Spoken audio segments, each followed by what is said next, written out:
Hello, everyone. Welcome to Durrett's Take. I'm sorry it's been a while. I was supposed to do this back in March, but because of some family issues and also with being March Madness, I ended up not doing an NFL mock draft back then. So now you're just gonna get my one and only version of the upcoming NFL mock draft. So let's get started.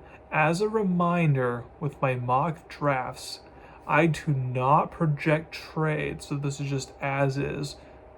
So let's get started with Tennessee, the number one overall pick. I have them selecting Miami quarterback Cam Ward. That's no secret at this point. That's who they're going to pick. And then number two, Cleveland. I have them selecting the former Heisman Trophy winner Travis Hunter, the receiver slash corner from Colorado. I feel like it's a win-win situation for Cleveland because they have one good corner, but now Travis could be that other good corner to pair them up with. And then as far as wide receiver goes, it's kind of just Jerry Jeudy and everyone else. Like they can really use some help there. So I feel like getting Travis Hunter helps them out in that regard. Now, of course, they could go Abdul Carter, so then you have a good pass rusher lined up with Myles Garrett, who they just signed long term. I can totally see that, but I feel like Travis Hunter's the more safer route, mainly because of the foot injury and all that Abdul Carter had back in the offseason. But now for the number 3 pick, this is where the draft, in my opinion, truly, like, unless Cleveland trades away their pick, then this is where the draft will truly begin. I think the Giants, they can go multiple different ways here. Of course, they can draft Shadur Sanders, even though they already signed Russell Wilson, James Winston. Like, they can still get their quarterback of the future, but I've heard the building's pretty split on him. But another option is they can just go with Abdul Carter, who's the next best prospect. Or another option, and I heard something they're considering, is they're like fielding offers for like anyone who wants to trade up to get a player like an Abdul Carter, or even trade to get Shadur. So if I were the Giants, since they are good on pass rushers, unless you're wanting to get Abdul Carter and then like trade, trade like one of their pass rushers or something like that, then maybe you can get Abdul Carter. If I were the Giants, if you don't draft Shadur here, then just trade the pick. But again, since I don't project trades and it's just as is, I'm gonna have them select Abdul Carter and go the safe route. Number 4, New England. There's a couple routes they can go here, but with a new quarterback, they need to beef up their own line. So I'm selecting the highest rated prospect in the draft as far as tackle goes, Will Campbell from LSU. Number 5, Jacksonville. Now there's a couple different routes they can go here, but I have them selected then kind of like the next best player available, and defensive tackle Mason Graham from Michigan. Number 6, you got Vegas. Now Vegas, from even the GM and the coach, like they all kind of hinted that they really want to draft a running back, and if that's going to be the case, then they're going to draft Ashton Jeanty from Boise State. That's kind of a slam home, a grand slam, type of pick there.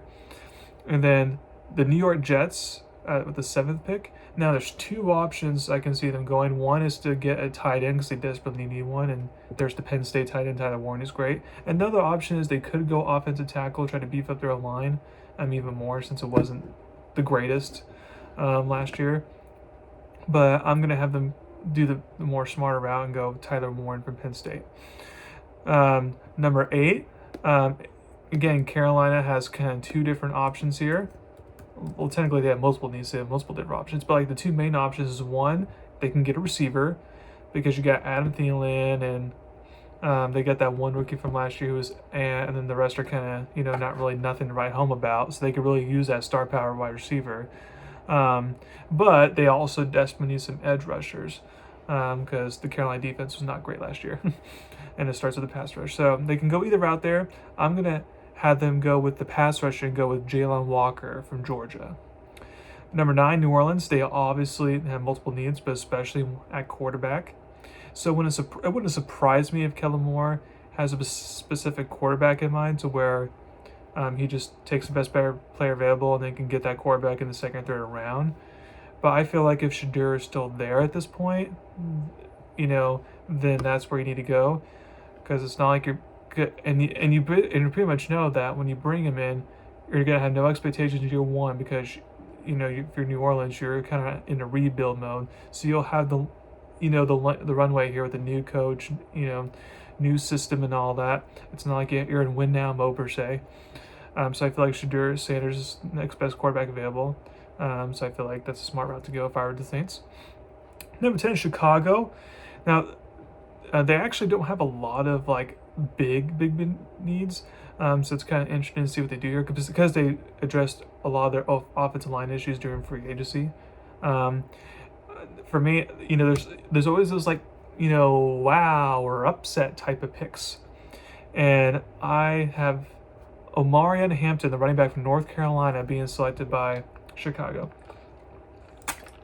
because Chicago has DeAndre Swift, and then he's kind of a okay running back, but not great, and then they don't really have anyone solid behind him as a good.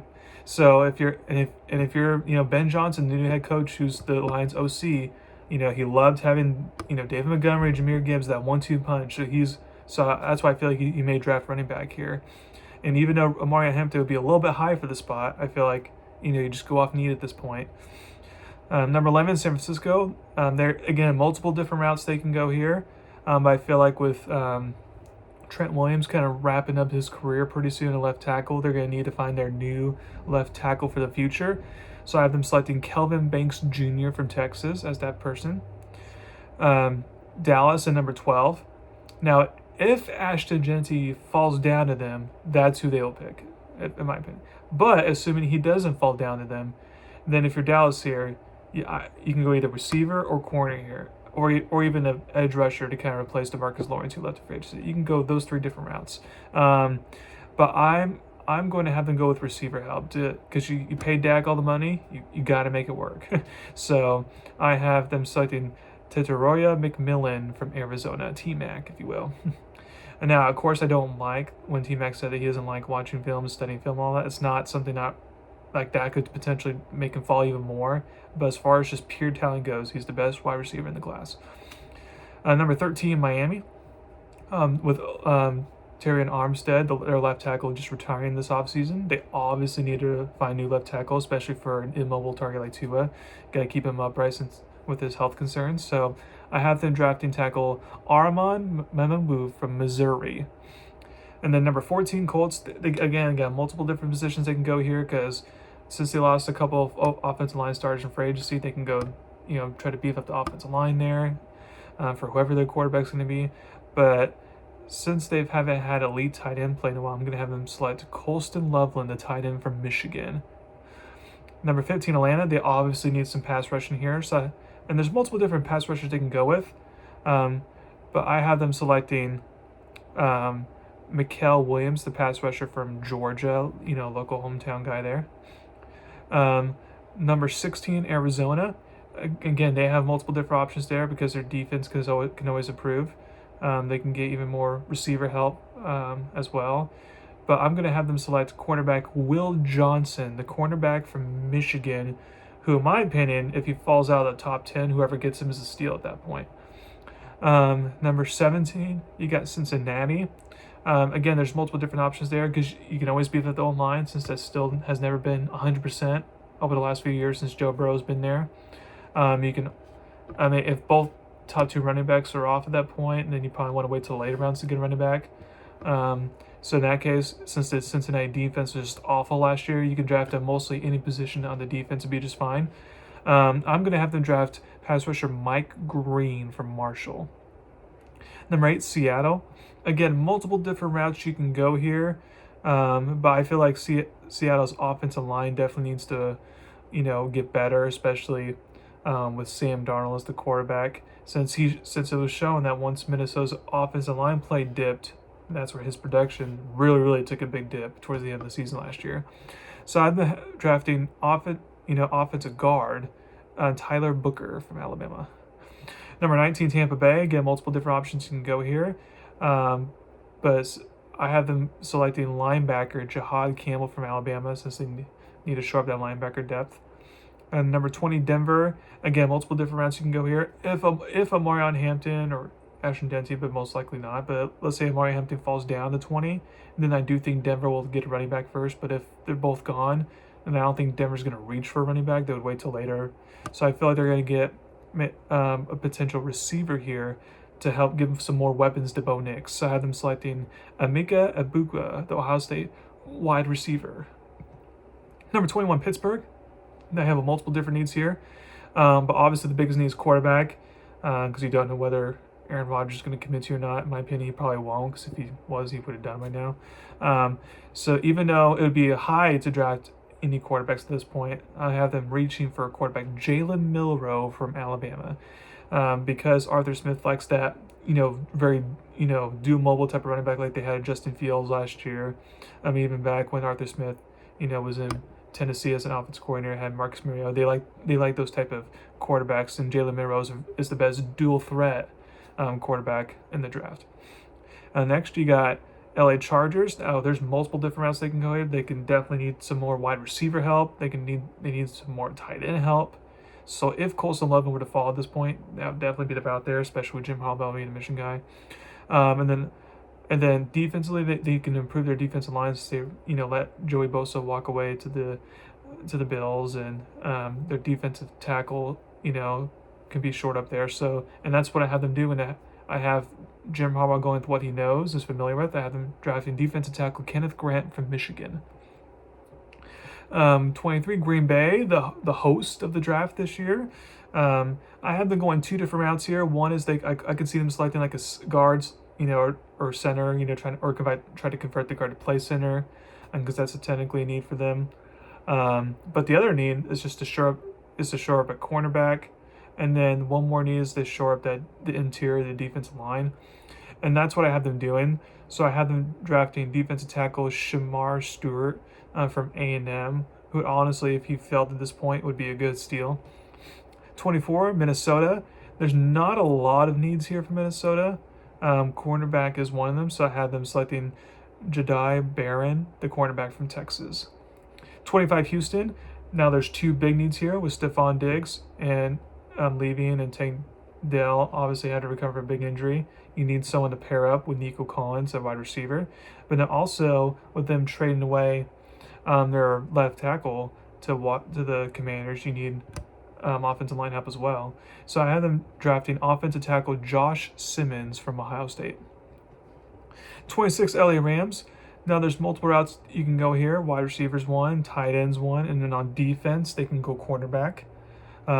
So I feel like if there is an elite corner who falls here, they'll go corner. But if not, I feel like they're going to go wide receiver here. Matthew Stafford's final year. So I have them drafting wide receiver Matthew Golden from Texas, the speedster. Number 27, Baltimore.